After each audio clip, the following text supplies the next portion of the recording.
is like 5 kilometers from where Mwairama used to live, right? Mwairama is the highest ranking Mau Mau fighter at independence, right?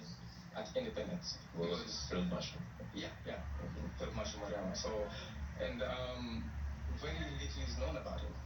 I feel like in terms of just to provide a bit of context, in terms of the history and relevance, I feel his role at independence was probably, if as much as, if not more, than Oginga Odinga, right? Because he's the one person that Kenyatta needed to convince to talk to the rest of the Mau Mau to lay their arms down, right? So, while there was still, before independence, I think somewhere in 63, early 63 or somewhere in 62, they had to sneak him into Gatundu, get him to talk with Jomo, and then, like 2 times, right? Just to kind of, agree on how that is going to happen. Because, Jomo called him and was like, so we have the independence is in the offing, so, and I need you to talk to the other fighters. Yeah, so Mwairama is one of those people that needs to be, very much relevant in our country's history, but it's not, simply because the narrative had to suit a particular perception, right? I was going to ask that, why the erasure of a field marshal of his level from our history?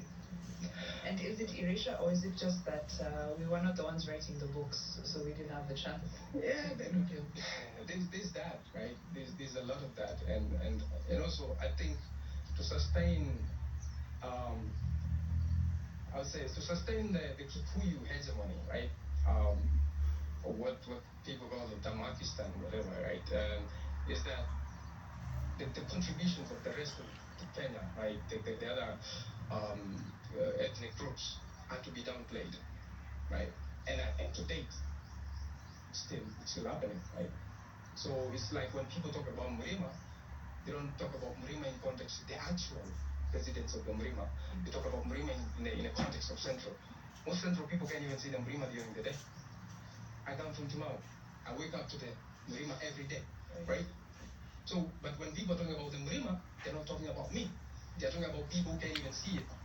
Right. From your reading, do you think there's been erasure of other communities, include like participation in the fight for independence? Yeah, very much so. Because people don't know there were generals who are Luo in the Mau Mau, right? And I know, for example, Sumati gets executed in 57, and by that time, there was a lot, like the Kikuyu side of the Mau Mau, like there was a lot of splits. So it was after that, it just became just different pockets, right? So the bigger chunk of the Mau Mau, 57 onwards, is in Meru, right? So there was more Merus in the Mau Mau post 57, all the way from 57 to 63, than from the Kikuyu, right?